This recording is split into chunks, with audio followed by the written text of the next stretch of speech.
আমি আপনাদের বলবো, বন্ধুত্বের সম্পর্ক যেন ভেঙে না যায়। রাজনীতি করতে গিয়ে রাজনীতি থাকবে ব্যালট বক্সে, বন্ধুত্ব থাকবে হৃদয়ে। আপনি রাজনীতির যে কোনো চিহ্নে যে কোনো জন নিজের ইচ্ছা অনুযায়ী করতে পারেন, কিন্তু গ্রামে গ্রামে পাড়ায় পাড়ায় বন্ধুত্ব নষ্ট করে দেবেন না। রাত্রিবেলায় বিপদে পড়লে কেউ তোমাকে বাঁচাবে না, তোমার পাড়ার বন্ধুটা কিন্তু তোমাকে বাঁচাবে। এই জন্য বারবার বলবো, রাজনীতির ক্ষেত্রে, ভোটের ক্ষেত্রে ব্যালট বক্সে থাকবে ভোট, কিন্তু বন্ধুত্ব থাকবে হৃদয়ে।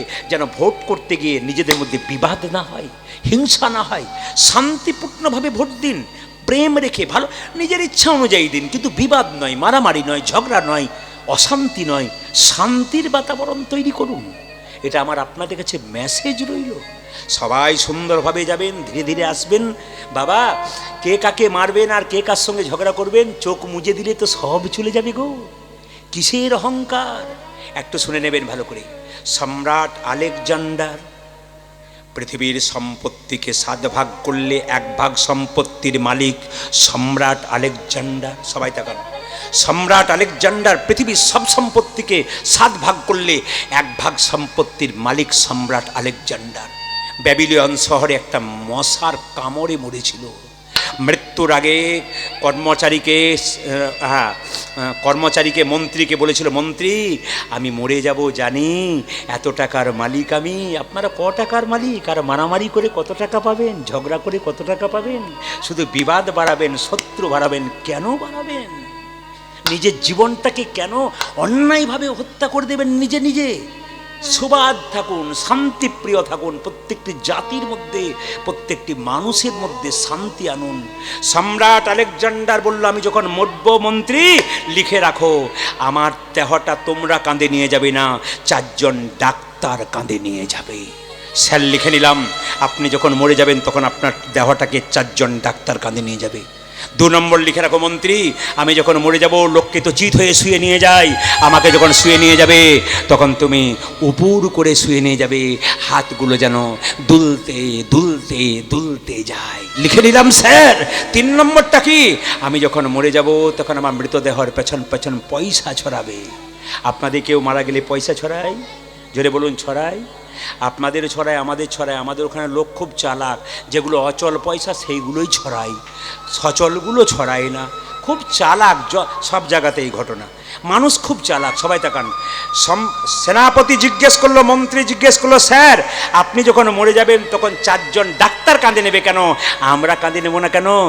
মন্ত্রী বলে উঠলো, সম্রাট আলেকজান্ডার বলে উঠলো, মন্ত্রী আমি জগৎকে জানাতে চাই, আসে যদি ডাক্তার তবে কি করিবে ডাক্তার।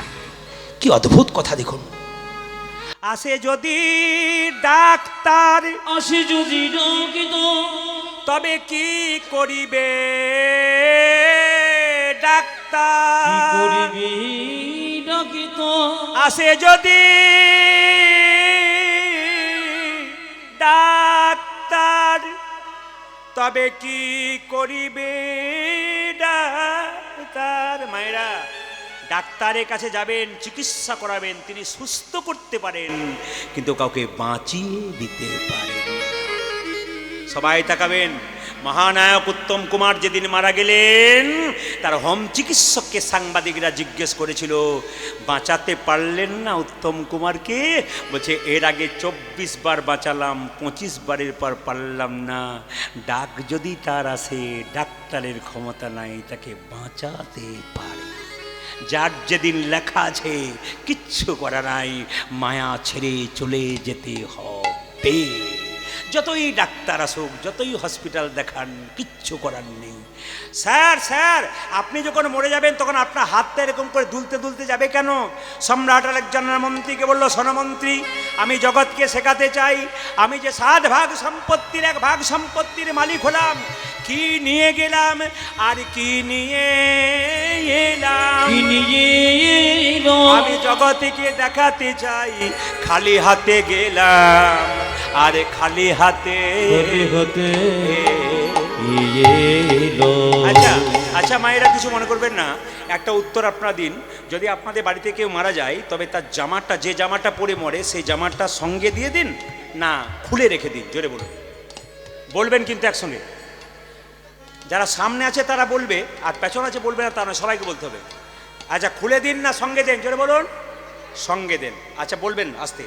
2 নম্বর, যে বিছানায় শুয়ে থাকে ওই কাঁথার ওপরে, সেই কাঁথাটাকে সঙ্গে দেন না রেখে দিন? ওটাও সঙ্গে দেন। আচ্ছা মায়েরা, যে সোনার মালা 5 ভর জনের গলাতে পড়ে থাকে, ওটা সঙ্গে দেন না ওটাও বোধহয় দিয়ে দেন নাকি? ওটাও বোধহয় দিয়ে দেয়। বুঝেছেন কিছু? কিছু বুঝলেন মাতাজি? আমি বললাম সোনার মালাটাও বোধহয় দিয়ে দেন নাকি? ওটাও কোনো উপায় নাই, ওটা ভাগ করবার জন্য আগে থেকে। এই তো স্বার্থপর সংসার। মায়েরা, স্বামী যদি বাইরে 10 দিনের জন্য যায়, চিন্তা করেন এলো না কেন। এলো, ছপ্পর কাটে শোয়ালেন, ভালো খাবার দিলেন, আদর করলেন। যেদিন স্বামীর দেহ থেকে প্রাণ বেরিয়ে গেল, পাড়ার লোককে ডেকে বলবেন মরাটা বাস মরা হয়ে যাবে, এইবার নিয়ে চল। যে স্ত্রী এত ভালোবাসে, একটা ভাঙা বালতিতে গোবর জল গুলে ছড়িয়ে দেবে, ভূত হয়ে যাবে বলে। প্যারেক গেড়ে দেবে কেন? যদি দোষ পেয়ে যায়। পশ্চিমবাংলার বিখ্যাত বাউল শিল্পী বলল, ওরে যতই যতই আমার আমার কন্যা কেন, ওরে শেষের দিনে সেজন বিনে ও হরি পর কি আপন হবে রে শেষের দিনে। তাই গৌর হরি বল, হরি বল, হরি বল। সেজন বিনে ও ঘুরি মোরি কি বাবা হবে রে এ শেষে দিনে সেজন বিনে। কেউ বা কাটে ঝাড়ের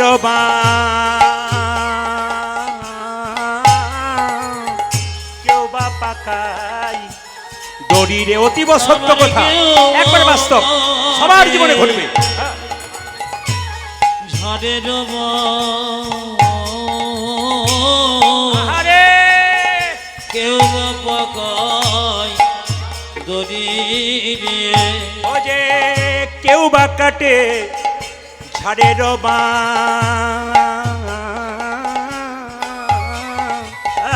কেউ বা পাকাই দড়ি রে। হরি বল।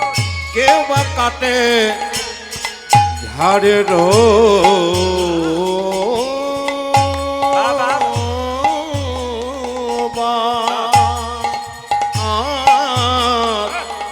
কেউ বা পাকায় দড়ি রে। আবার চারকা হারে কাঁধে নিয়ে, চারকা হারে কাঁধে নিয়ে, কাহারি কাঁধে নিয়ে বলবে কি বলবে? ও গো বলবে হরি হরি, ও গো হরি বল, হরি বল। হরি হরি বাবা বলবে হরে হরি গো, বলিবে হরি হরি বাবা বলবে হরি হরি গো, বলিবে হরি হরি গো। শেষের শেষে দিনে সেজন বিনে। সেজন বিনে। কেউ যদি চলে যায় 2-4 দিনের জন্য সবাই কাঁদে, একজন সারা জীবনের জন্য কাঁদে। ওগো মা কাঁদিবে, বাবা বাছা ভগ্নি কাঁদে, ভাই আমার মনে বাবা বাছা ভগ্নি কাঁদে ভাই রে। ও যে মা কাঁদিবে, বাবা বাছা ভগ্নি কাঁদে, ভাই আজ মা কাঁদিবে বাবা বাচ্চা, ভগ্নি কাঁদে ভাই রে। আবার ঘরের মনি কাঁদে, হরি বল। আমার মনেতে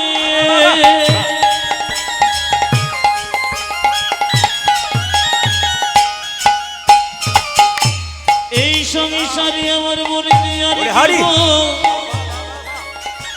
কেহ নাই।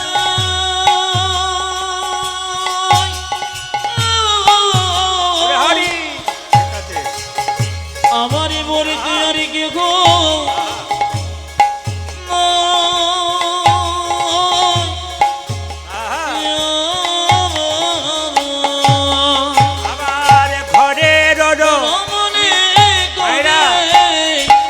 মরে গেলে স্ত্রী কি বলে কাঁদে?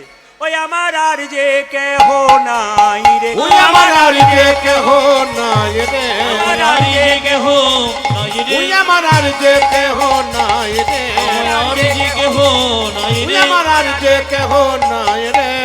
আজ শেষ দিনে সেজন বীর। সেজন বীর। 12 মাসের মধ্যে 3টে মাস গুরুত্বপূর্ণ। কি কি? একটা হচ্ছে মাঘ মাস, একটা হচ্ছে বৈশাখ মাস, একটা হচ্ছে কার্তিক মাস। শুনে নেবেন কান খুলে সবাই। বৈশাখ মাসটা একটা মাস শ্রেষ্ঠ মধ্যে। বৈশাখ মাস শ্রেষ্ঠ কেন? যে যেখানে বসে আছেন মন দিয়ে শুনবেন। বৈশাখ মাস শ্রেষ্ঠ কেন? আপনার বাড়িতে যদি ভিখারি যায়, যখন আপনি তাকে ভিক্ষা দেবেন, তখন অন্তত জয় নিতাই কিংবা হরে কৃষ্ণ বলে ভিক্ষা দেবেন। কান খুলে শুনে নিন। দাদা ভাইরা রাস্তা দিয়ে যাচ্ছেন, ভিখারি বলছে বাবা 2 পয়সা দাও তো। আপনি 1 টাকা দিলেন কি 2 টাকা দিলেন, চুপ করে দেবেন না। যদি জোরে বলতে না পারেন, মনে মনে বলবেন জয় শ্রীকৃষ্ণ, হরে কৃষ্ণ, রাধে রাধে, নিতাই নিতাই বলে কিন্তু দান করবেন।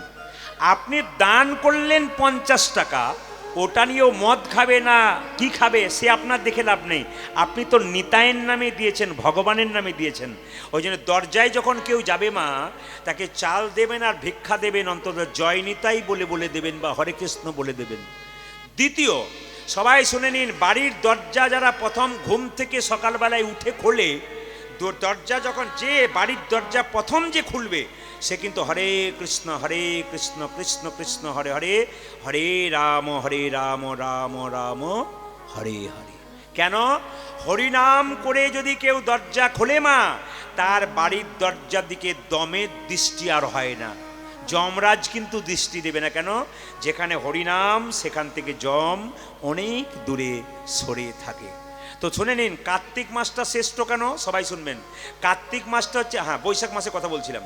বৈশাখ মাসে আপনাদের বাড়িতে কোনো ভিখারি গেলে, এমনিতে গেলে জল দিতে পারেন না পারেন, খুব কাজের চাপে থাকেন, বৈশাখ মাসে যদি আপনার বাড়িতে কেউ যায়, আপনি জল দেবেন, একটু শরবত দেবেন। আর যদি কেউ বলেছে মা একটু সেবা করব, আপনার মাথায় রাখবেন, যদি বলেছে আপনার বাড়িতে কেউ কোনোদিন যে মা একটু সেবা করব, ভাববেন আপনি ভাগ্যবতী। কেন? সেদিন আপনাকে সেবা করাতে হবে। একজন নারীর জন্য একজন পুরুষ বড় হতে পারে। নারী যদি আনারী হয়, পুরুষ নিচে নেমে যায়, আর নারী যদি নারীর মতো হয়, পুরুষ উপরে ওঠে। জয়দেবের স্ত্রী পদ্মাবতী নারী ছিল। জয়দেব একজন বিখ্যাত কবি হয়েছিল। চণ্ডীদাসের সঙ্গে রামীর প্রেম হয়েছিল। রামী রজকিনীর মেয়ে ছিল। রামী নারীর মতো নারী ছিল। চণ্ডীদাস একজন পদকর্তা হয়েছিল। হ্যাঁ, জয়দেব একদিন গোবিন্দকে পেয়েছিল। সবাই লক্ষ্য করুন, নারী যদি নারীর মত, আমি দেখেছি আমার বাড়িতে, সবাই তাকাবেন এইদিকে, আমার বাড়িতে দেখেছি অনেক দিন থেকেই, কেউ যদি দরজায় আমাদের আসে নিয়ে বলে মা একটু সেবা করব, আমি দেখেছি আমার স্ত্রী কি করে না, উনি কিন্তু 3টে পর্যন্ত বসে থাকে। বললাম খাচ্ছ না কেন? বলে একজন বলে গেছে গ্রামটা ঘুরে আসি মা, তোমার কাছে সেবা করব, ওকে দিয়ে তারপর খাবো। দেখুন, আপনাকে যদি কেউ বলে যে আমি খাবো, আপনি দরজাটা বন্ধ করে দেন, এতে তৃপ্তি নাই। আপনি আড়ালে খাচ্ছেন, এতে তৃপ্তি নাই। দিয়ে ত্যাগে যে শান্তি আছে, ভোগে তা শান্তি নাই। একদিন কাউকে দিয়ে দেখবেন কত আনন্দ হবে, তাকে আমি দিতে পারলাম। বৈশাখ মাস অন্তত সেটা করুন। দেখবেন আপনার এখানে ঘোড়াডোল বাজারে প্রচুর ব্যবসায়ী আছেন। তো একটা কথা খুব মন দিয়ে শোনাকুন, যেখানে দেখবেন মারোয়ারি জাতি আছে, জঙ্গলে ব্যবসা করলে ফুলে ফেপে ওঠে। ওরা সবচাইতে হাইস্ট ব্যবসা করে। কেন করেন বলুন তো? ওদের ব্যবসা একটা নিয়ম আছে। ওরা ঘুম থেকে উঠে স্নান করে পবিত্র পোশাক পরে গোবিন্দের মন্দিরে 1 ঘন্টা বসে, তারপর দরজায় গিয়ে দোকান দরজাটা খুলে ধূপ জল দিয়ে পবিত্রভাবে ভগবানকে ডেকে খুব প্রণাম করে তারপর দরজা খুলে, কোনো মতে খরিদ্দার দেবে না। 10টা খরিদ্দার দাঁড়িয়ে থাকে, বলো একটু দাঁড়াও, সব কিছু করে নিই তারপর। তার মানে কি? ওদের প্রতি গোবিন্দের কৃপা আছে। আর আমাদের এমন এমন ব্যক্তি আছে, পায়খানা কাপড়ে দরজা খুলতে পারলেই বাঁচে, খদ্দের দাঁড়িয়ে আছে, দিতে পারলে পকেটে ঢুকলেই বাঁচে। আরে বাবা, আচারে দিতে হবে, অনাচারে নয়। পবিত্রতার ভাব নিয়ে দিন, আপনার খরিদ্দার ডাকতে হবে না, খরিদ্দার আপনার বাড়িতে অবশ্যই আসবে। ওই জন্য বৈশাখ মাসটা খুব বিখ্যাত মাস। রাজা দশরথ একবার যুদ্ধে গিয়েছিল, তার একটা আঙুল কিন্তু যুদ্ধে আঘাতে ক্ষত হয়েছিল। সবাই তাকাবেন। কবিরাজ বলল তোমার আঙুলের সব জায়গা ভালো হয়ে গেছে, একটা জায়গা বাকি আছে, এইটুকু। কি করব? তোমার 3 জন স্ত্রী, কৌশল্যা, কৈকেয়ী, সুমিত্রা, ওরা যদি আঙুলটা মুখে ঢুকিয়ে মুখের লালা দিয়ে পরিষ্কার করতে পারে, তোমার আঙুল ভালো হয়ে যেতে পারে। শুনবেন মায়েরা, এখন সবাই লক্ষ্য করুন, রাজা দশরথের বিশ্বাস ছিল যে কৌশল্যা তোমার আঙুলটা লালা দিয়ে পরিষ্কার করবে। কিন্তু জেনে নিন, এখানে একবারে চুপচাপ মন দিয়ে শুনে নিন, কি আপনার বাড়িতে আপনি যাকে ভরসা করছেন ভবিষ্যতে আমাকে দেখবে, শাস্ত্র বলছে সেই আপনার জীবনে প্রথম বেঈমানিটা করবে। জেনে নিন একবার পাকা। কেন? কৌশল্যার ওপরে দশরথের বিশ্বাস ছিল যে কেউ পরিষ্কার করুক আর না করুক, কৌশল্যা করবে। কৌশল্যাকে ডাকলো কে? ও মায়েরা, এই যে কে ডাকলো কৌশল্যাকে? হ্যাঁ, ওইদিকে নয়, কে ডাকলো কৌশল্যাকে? মায়েরা ডাকলো দশরথ। এই যে এসো এসো এসো, আমার আঙুলটা পরিষ্কার করে দাও। কৌশল্যা বলল, স্বামী সব করতে পারি, আঙুল আমি মুখে ঢুকিয়ে লালা দিয়ে পরিষ্কার করবে না। না, যার ওপর প্রচণ্ড বিশ্বাস সে করলো না। আচ্ছা বাবা, দাদা ভাইরা অনেকে কীর্তন শুনতে এসছেন, মায়েরাও এসছেন, আমি একটি কথা জিজ্ঞেস করবো, মায়েরা বলবেন। ধরুন আপনার স্বামীর আঙুলে প্রচণ্ড ঘা, ডাক্তার বলল এটা যদি আপনার স্ত্রী লালা দিয়ে পরিষ্কার করতে পারে তাহলে আঙুলটা আপনার ভালো হবে। আপনারা যারা মায়েরা এসছেন, কে কে লালাটাকে আঙুল দিয়ে মুখ দিয়ে পরিষ্কার করবেন? হাত তুলে দেখান দেখি। দাদারা দেখে নিন, দেখে নিন, খুব তো সোনার মালার বালা দিচ্ছেন, দেখুন কি অবস্থা। একজনও তোলে নাই, দু একজন তুলেছিল, তারপর দেখলো যে পাড়ার কেউ তোলে নাই, দরকার নাই, দোষী হব তো সবাই হোক। না না, এরপরে তুললে হবে না। বসতে বলুন, বাচ্চাটাকে বসতে বলুন। কি বললাম? না না, শুনে নিন মায়েরা, এইদিকে। কৌশল্যার পরে সুমিত্রা, তুমি স্বামী। দিদি যেটা বলেছে আমি সেটা করলাম, আমি পারলাম না, কেউ পারলো না। যার উপরে বিশ্বাস ছিল না দশরথের, সেই কই কই ছুটে এসে বলল, স্বামী স্বামী আমি তোমার আঙুলটা পরিষ্কার। তুমি? কই কই? হ্যাঁ হ্যাঁ, আমি তোমার দেখি দেখি দেখি দেখি দেখি দেখি দেখি দেখি দেখি দেখি দেখি দেখি তুমি পরিষ্কার করলে? হ্যাঁ। কই কই একটা দামি দামি কথা বললো, মায়েরা শুনবেন। মেয়েদের সবচাইতে দামি জিনিস সিঁথির সিঁদুর, হাতের শাখা। কই কই বলল, যে মেয়ে সিঁথির সিঁদুর হাতের শাখা খুব সুন্দর আছে, ঝলঝল করছে, জানতে হবে তার ভাগ্য খুব ভালো। মায়েরা, এই যে আপনার সিঁদুরের কথা আমি আপনাদের বললাম, মন দিয়ে শুনবেন। দুর্গা পুজোর সময় সিঁদুর খেলা খেলেন না? জোরে বলুন। হ্যাঁ না না, জোরে বলুন। আমি বলবো সিঁদুর খেলা খেলতে গিয়ে সিঁদুরকে শ্রদ্ধা করুন, সিঁদুরকে অপমান করবেন না। এক চিমটি সিঁদুরের যে কি দাম, আপনার পাশের বাড়ির মেয়েটা যদি বিধবা হয়েছে, একমাত্র সেই জানে এক চিমটি সিঁদুরের কি দাম, কি যে যন্ত্রণা, একমাত্র সে বুঝতে পারছে যার স্মৃতি থেকে সিঁদুর চলে গেছে। সিঁদুর নিয়ে খেলার জিনিস নয়, সিঁদুর ভালোবাসার জিনিস, সিঁদুর শ্রদ্ধার জিনিস। কালকে যেখানে গান করছিলাম আমি, ওই হোটোরের কাছে, ঝিঙ্কির হাটের কাছে, ওখানে যার বাড়িতে বাসা, ওই মেয়েটি দেখছি দুপুরবেলায় স্মৃতিতে সিঁদুর নিচ্ছে, হাতে এরকম করে নিয়ে, কাপড়টাকে নিয়ে আমাকে এসে প্রণাম করলো। বললাম, বাবা তোমাকে ওই সিঁদুর নেওয়াটা কে শেখালো? বলছে, আমার মা শিখিয়ে দিয়েছি। কেন তুমি এটাকে এরকম করে নিলে? আমার মা বলেছে সিঁদুর নিতে হয় মা খুব ভক্তি ভরে। কেন না, সিঁদুর যদি মাটিতে পড়ে যায় তবে স্বামীর আয়ু ক্ষয় হয়, স্বামীর অমঙ্গল হয়। এগুলো শেখাবে কারা? এগুলো তো মা তার সন্তানকে শেখাবে। শুধু কি বড় করে ইঞ্জিনিয়ার ডাক্তার তৈরি করে দিলেন, টাকা রোজগার করা মেশিন তৈরি করে দিলেন? না, ওটা তো করবেন, ওটা আপনার দায়িত্ব, কিন্তু তার সঙ্গে সংস্কার শেখাবেন, আচার শেখাবেন। আপনার মেয়ে পরের বাড়িতে গিয়ে যেন গর্ব করে বলতে পারে, মা মায়ের মতো বলে ছা ছায়ের মতো হয়েছে। আর মা যদি সেরকম আচারই না হয়, সংস্কারই না হয়, তবে তার বাচ্চাটা গিয়ে ও সংসারটাকে ধ্বংস করে দেবে। মা যেমন হবে বাবা, সন্তান তেমন হবে। বাবারা তো বাইরে থাকে, মায়েদের দায়িত্ব সবচাইতে বেশি সন্তানকে ভালো করার। ওই জন্য মন দিয়ে শুনে নেবেন যে যেখানে বসে আছেন। রাজা দশরথ বলল, কই কই তুমি যে আঙুলটা পরিষ্কার করলে, দুটো বর তোমায় দেবো স্বামী। তোমার আঙুল পরিষ্কার করবো, বরের কি আছে বাবা? আমি তো পরিশ্রম করছি তোমার স্বামীর জন্য আমার। না না না না, আমি কিছু চাইবো না। আরে বাবা, চেয়ে নাও চেয়ে নাও। কই কই বলল, এখন নয়, সময় মতো চেয়ে নেবো। সবাই তাকান। দশরথ একদিন রাজসিংহাসনে বসে আছে, এরকম করে দেখছে তার মুকুটটা হেলে গেছে, রাজমুকুটটা। মনে মনে ভাবছে, হ্যাঁ রাজমুকুট হেলেছে মানে দায়িত্ব আমাকে দিতে চাইছে না, এবার রামকে রাজা করতে হবে। বাবা কিছু মনে করবেন না, গোটা জগতের মালিক কে বলুন তো? কৃষ্ণ। আর সংসারের মালিক কে? আপনি। কেন? আপনার ছেলেকে যদি জিজ্ঞেস করে আপনার সংসারের মালিক কে, বলে আমার বাবা।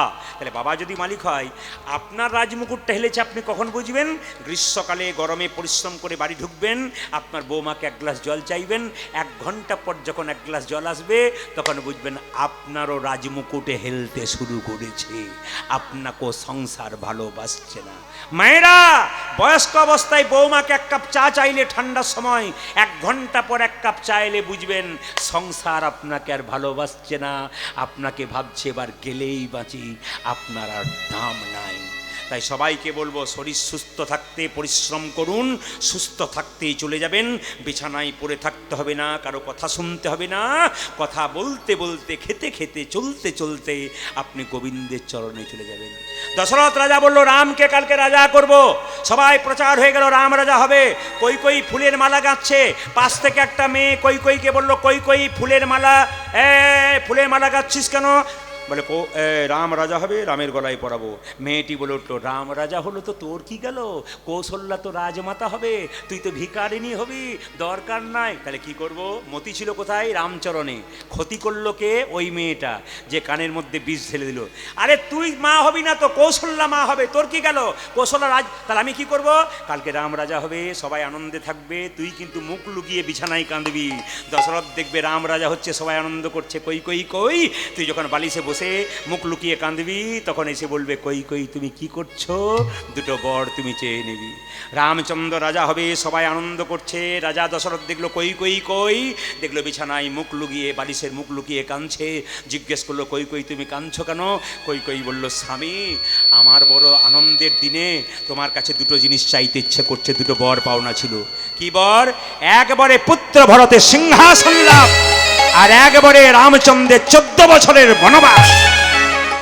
বলুন তো মায়েরা, কইর কানে যে মেয়েটি বিষ ঢেলেছে ওই মেয়েটার নাম কি? বাবারে এমন ভাবে বললেন যে আপনাদের বাড়ির পাশের লোক বোধ হয়। না আপনাদের ঘোড়াডোলো মন্থরা আছে, আর এইখানেও যারা কীর্তন শুনতে ওদের মধ্যে 2-4টা মন্থরা আছে। আপনি মন দিয়ে কীর্তন শুনছেন, আপনার কানের সামনে খালি ফুসফুস করছে, এগুলো মন্থরার পার্টি এসেছে। যদি কেউ গল্প করে, একটা কথা জানবেন, কেউ যদি বিষ খায় ডাক্তার বাবুর কাছে গেলে বেঁচে যায়, কিন্তু কানে যদি কেউ বিষ নেয় ও তো মরবেই, গোটা সংসারটা ধ্বংস হবে। মায়েদের কাছে বলবো, মা জননী একটা কথা শুনে রাখুন, সংসার কিন্তু আপনার। আপনি আচারের সঙ্গে বিচারের সঙ্গে শ্বশুর শাশুড়িকে নিয়ে, স্বামী পুত্র কন্যাকে নিয়ে আনন্দে যখন সংসার করবেন, আপনার পাশের বাড়ির মেয়েটা সহ্য হবে না। তখন আপনার কানে কানে বলবে তোর অত খাটাখাটনির কি দরকার আছে, খেটে মরবি তুই, আর ওরা সব বসে বসে খাবে। তখন বুঝবেন মন্থরা কিন্তু আপনার কাছে লেগেছে। আপনি যদি কানে বিষ নেন গোটা সংসার ধ্বংস হবে, আর যদি অমৃত নামক হরিনাম নেন গোটা সংসার কিন্তু আনন্দে পরিপূর্ণ হবে। রাজা দশরথ কোনো উপায় পেল না, কইকে বলল কই তুমি যদি আমার চাইতে ছোট না হতে তোমার পা ধরে কাঁদতাম। আমার রামকে তুমি বনবাসে পাঠিও না, আমার রাম রাজা না হোক তাতে ক্ষতি নাই, কিন্তু রাম যদি বনবাসে যায়, আমি যে বাবা, হৃদয়ে আমার আছে রাম, আমার রাম চলে গেলে আমি মরে যাব, তুমি রামকে বল। আমি যা চেয়েছি তাই দেবে কি না দেবো? রামচন্দ্র ছুটে এসেছে কি রাজবেশে ছিল, বনবাসের সাজে এসেছে। রামকে দেখে লক্ষ্য করুন, মর্যাদা পুরুষোত্তম রামচন্দ্র কি শিক্ষা দিলেন, সবাই তাকাবেন যে যেখানে বসেছেন। রামচন্দ্র শিক্ষা দিলেন কি, রাজা হবে তাতেও আনন্দ নাই, বনে যাবে তাতেও দুঃখ নাই, ইনি হচ্ছেন রাম। বনে যাবে তার জন্য দুঃখ নাই, আর রাজা হবে তার জন্য আনন্দ নাই। রাজা ভরত মামার বাড়িতে ছিল, রামচন্দ্র বনবাসে চলে গেছে। ছুটে এসে কইকে বলল, মা তুমি আমার দাদাকে বনবাসে পাঠিয়েছো, তোমাকে 14 বছরের জন্য তোমাকে আমি বন্দি করে রাখলাম। মা যদি মায়ের মতো না হয়, মায়ের মতো সেই মাকে মা বলা যায় না। বলা যায় না। কই মায়ের মতো মা ছিল না, রামকে বনবাসে পাঠিয়েছিল বলে ভরত তাকে 14 বছর মা বলে নাই। বাবা যদি বাবার মতো না হয়, সেই বাবাকে বাবা বলা যায় না। ভক্ত প্রহ্লাদ হিরণ্যকশিপুকে বাবা বলে নাই। গুরু যদি গুরুর মতো না হয়, সেই গুরুকে ত্যাগ করা যায়। কে ত্যাগ করেছিল? বলি রাজা শুক্রাচার্যকে ত্যাগই করেছিল, ভগবান চরণ থেকে সরিয়ে দিয়েছিল বলে। মা কইকে ভরত এসে বলল, তোমাকে বন্দি করে রাখলাম। বনবাসে গিয়ে বলল, দাদা কি তুমি থাকতে আমি হব রাজা? না। সেগুন যারা ভাই এখানে আছেন, যারা ভাই আছেন খালি বিবাদ করছেন, ভেতরে একজন একজনকে ঠকানো যায় কি করে, এরা শিখে নেন। ভরত গিয়ে বলছে, দাদা তুমি থাকতে আমি বনবাসে যাব না, আমি সিংহাসনে বসবো না, আমি তোমার পেছনে রইলাম।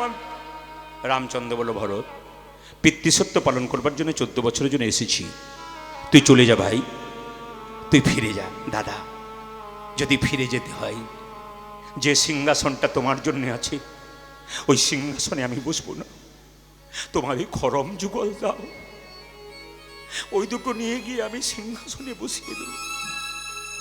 তোমার চরণ থাকবে সিংহাসনে, আর আমি নিচে বসে বসে কুশাসনে রাজকার্য পরিচালনা করব।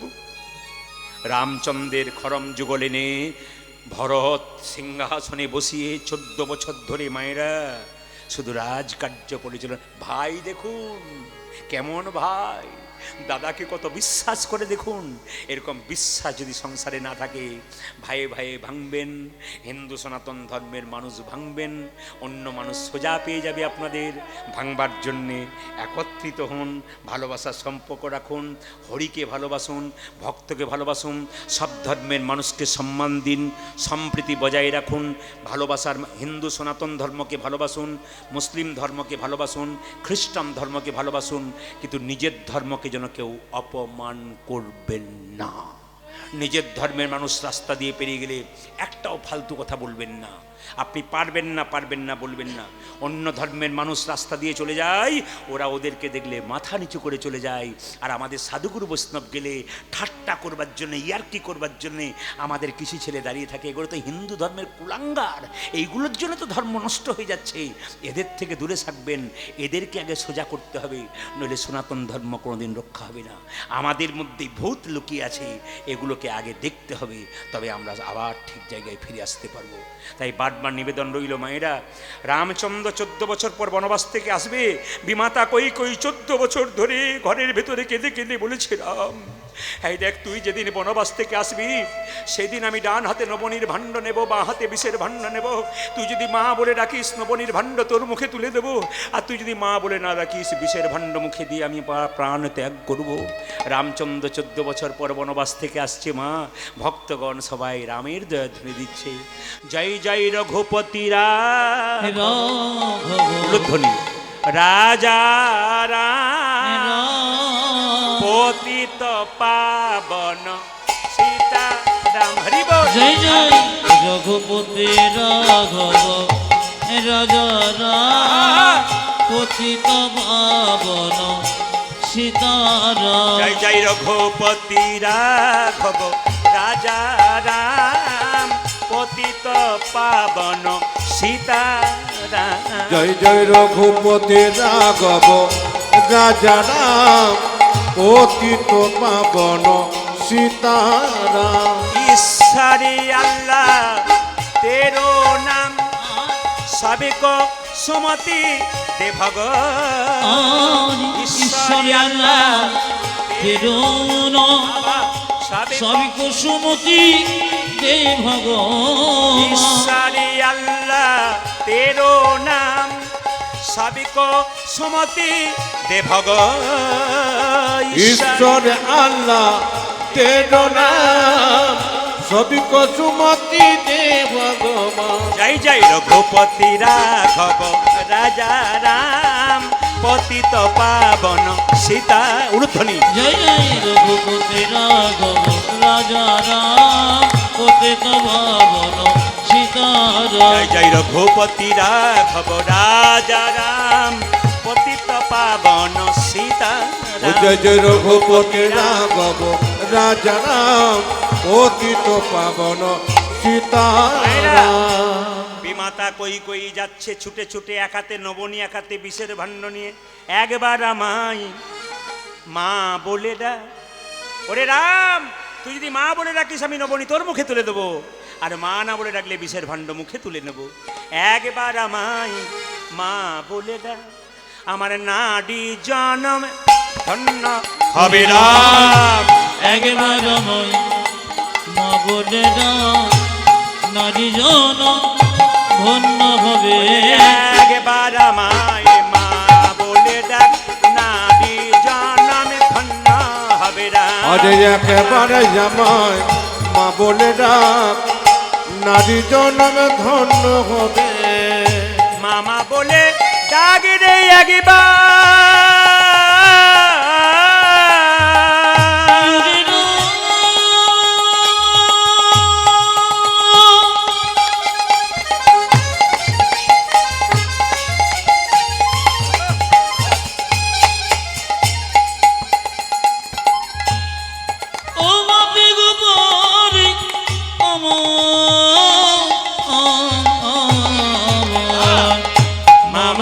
হবে, ডাকিলে একবার নারী জনম ধন্য হবে।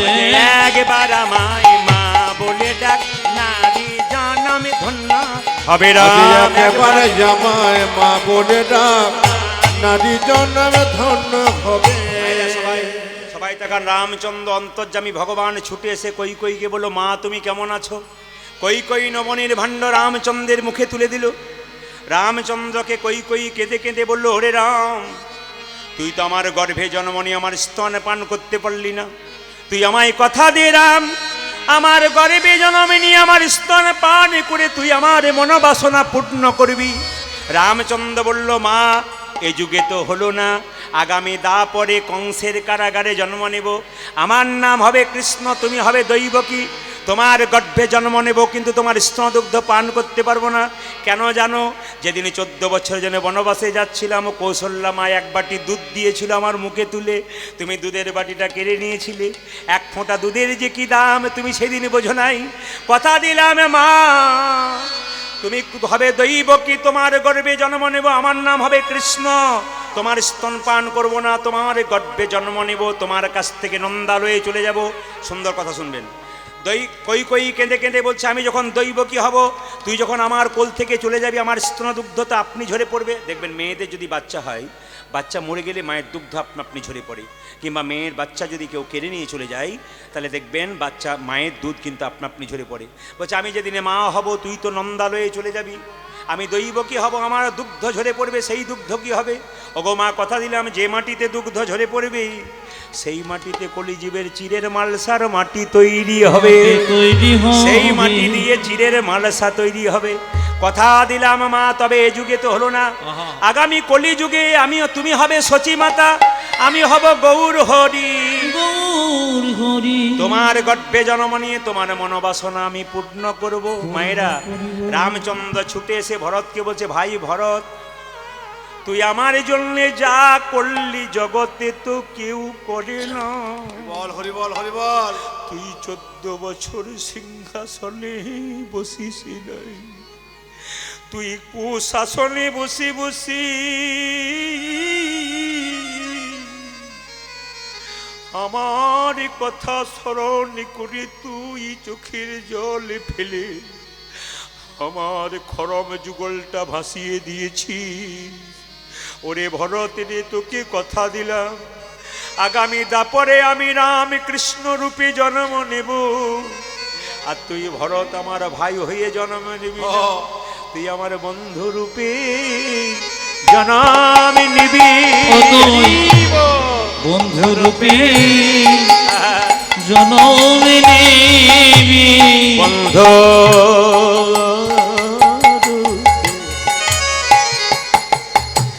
জনম নিবি। ওরে ভরত রে, বাবা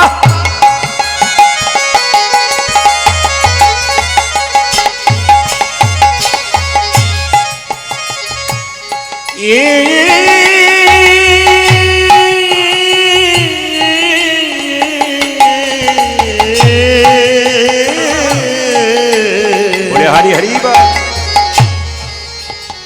তুই আমায় বন্ধু রূপে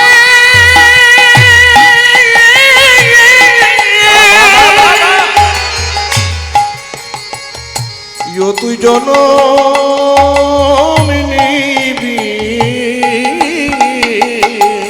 ও যে দাপরেতে সুদামা কবি বন্ধু রূপে জনম নিবি রে।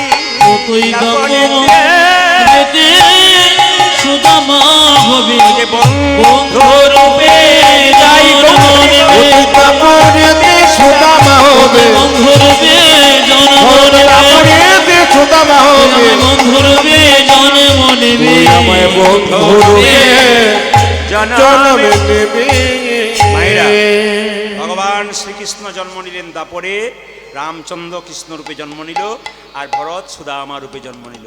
ছোটবেলায় খেলা করছে মায়েরা। কৃষ্ণের 24 জন বন্ধু, কজন বললাম জোরে বলুন? 24 জন।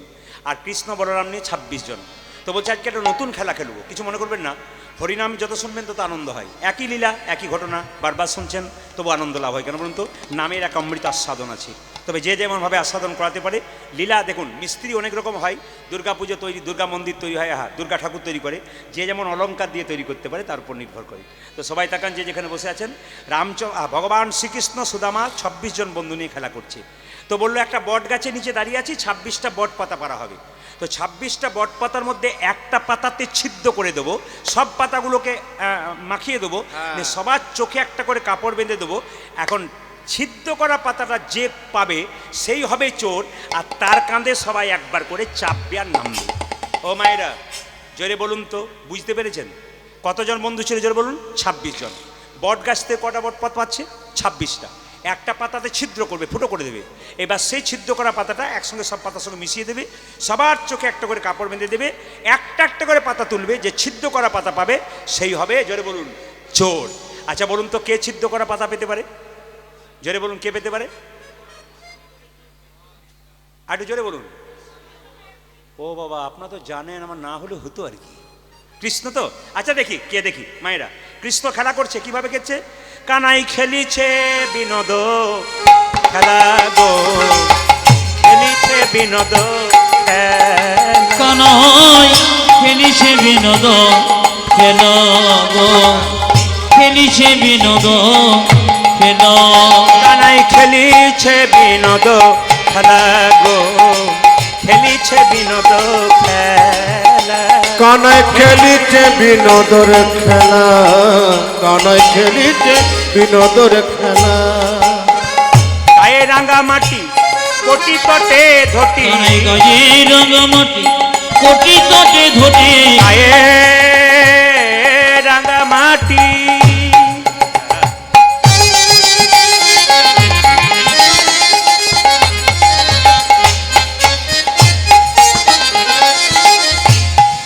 কানাই গায়ে রাঙামাটি কোটি তটে ধটি, গায়ে রাঙা মাটি কোটি তটে উচ্চাজি গাই রাঙা মাটি কোটি ধটে ধটে। কিবায় পরূপ সেবা গো, কিবায় পরূপ শোভা। কানাই গায়ে রাঙামাটি কোটি তটে ধটি, কিবায় পরূপ স্বভাব, কিবায় পরূপ স্বভাব।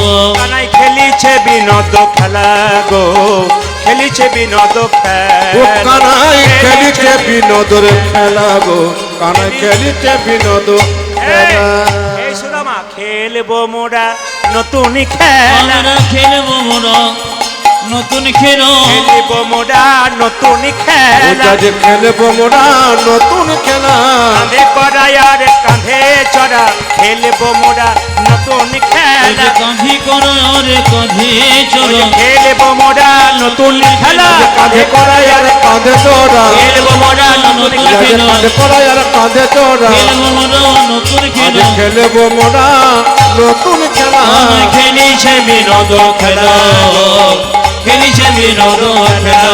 ও কানাই খেলিছে বিনোদ খেলা, খেলিছে বিনোদর খেলা।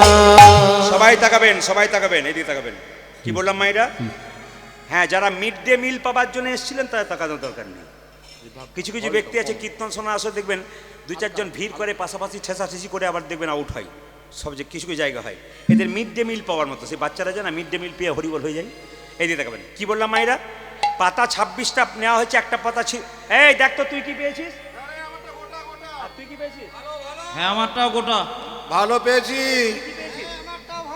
আচ্ছা, তাহলে আমারটা গন্ডগোল আছে নাকি? হ্যাঁ, দেখ দেখ। কৃষ্ণ বলছে আমার, এইদিকে দেখ, কৃষ্ণ বলছে আমারটা দেখুন তো, দেখুন তো, দেখুন তো, দেখুন তো, এই দেখুন। কৃষ্ণ যে না ছেঁড়া পাতা পেয়েছে। কৃষ্ণ চোর চোর চোর চোর চোর চোর চোর চোর। চোর কৃষ্ণ। সাধু বাবা আর কত ব্যবস্থা করবে আপনাদের, যাতে মশা না লাগে তার ব্যবস্থা করে দিচ্ছে। হ্যাঁ। এত ব্যবস্থা করার পর যদি মন এদিকে না থাকে তাহলে গন্ডগোল বটে। সবাই তাকান। ছেঁড়া পাতা কার ভাগ্যে পড়লো মায়েরা? কৃষ্ণের ভাগ্যে। কৃষ্ণ চোর চোর বলেছে, আর কৃষ্ণ বলছে আমি কি শুধু চোর? যে চুরি করে সে চোর, আর যে চুরি করা জিনিস খাই সেও জোরে বলুন চোর। আমি তোদের জন্য নবনী চুরি করি, আমি কি একার জন্য করি? আরে তোদের জন্য চুরি করি। সবাই তাকান মায়েরা। কৃষ্ণ মনে মনে ভাবছে, সুদামা রে, আমি আজকে চোর সাজিলাম কেন জানি? সবাই শুনবেন। আপনাদের এই ঘোড়া ডলে আসরটা আস্তে আস্তে আস্তে এই যে আপনি আর এরপর থেকে আর নিয়ে আসবেন না মশা কামড়া। মশা কামড়া। হ্যাঁ। একটু রক্ত খাক, ভক্তের রক্ত খেলে মশাগুলো ভক্ত হয়ে যাবে আর কি। এইদিকে আর নিয়ে আসবেন না, নিয়ে এলে গন্ডগোল। আস্তে জোরে বলুন সুদামা ঠাকুর কি, জোরে হাত তুলুন। সুদামা ঠাকুর কি, সুদামা ঠাকুর কি, সুদামা ঠাকুর কি, সুদামা ঠাকুর কি। আচ্ছা মাইরা, চোর হলো কে বলুন তো, জোরে বলুন। কৃষ্ণ। আজকে কৃষ্ণ চোর হয়েছে কেন? সবাই ওর কাঁধে চাপবে আর নামবে। কৃষ্ণ মনে মনে ভাবছে সুদামা রে, তোরা তো প্রতিদিন আমাকে কাঁধে করে চাপাস। বাচ্চাদের শব্দ বন্ধ করুন। ওই জন্য বললাম এদেরকে সামনে বসতে দিয়েন না, গোটা গানটাই নষ্ট করবে কিন্তু। এদেরকে একবারে সামনে বসতে দেবেন না, টেনে টেনে নিয়ে নিন, যাতে বাচ্চা তার টেনে টেনে নিয়ে নিন, অসুবিধা আছে। এই সর, সরে যাও, সরো ওখান থেকে সরো, এক ভাগ করে সর। হরে কৃষ্ণ। মায়েরা কি বললাম, প্রেমটা কিন্তু নষ্ট হয়ে যাবে। একবারে শব্দ করবি না, যে শব্দ করবে তোমরা তাকে গুনে রাখবে, ধরে ধরে নিয়ে যাবে একজনকে, তুলে তুলে কালকে সব গাড়িতে ঢোকাবো আর নিয়ে চলে যাবো। চকলেট দেবো শেষে, একবারে চুপ করে থাকো। যেরকম রাধা রানী কি, শ্যামসুন্দর কি, প্রেমের কথাটি শুনবেন।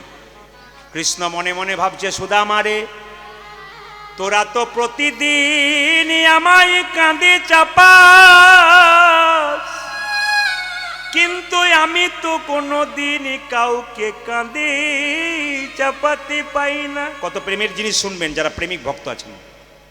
আমি তো কোনোদিন কাঁধে চাপাতে পাই না রে সুদামা, ভক্তরা সবাই আমায় কাঁধে চাপাই, আমার চরণ ধরে কত কাঁদে, আমি তো বুঝতে পারি না ভক্ত আমার চরণ ধরে কত আনন্দ পায়।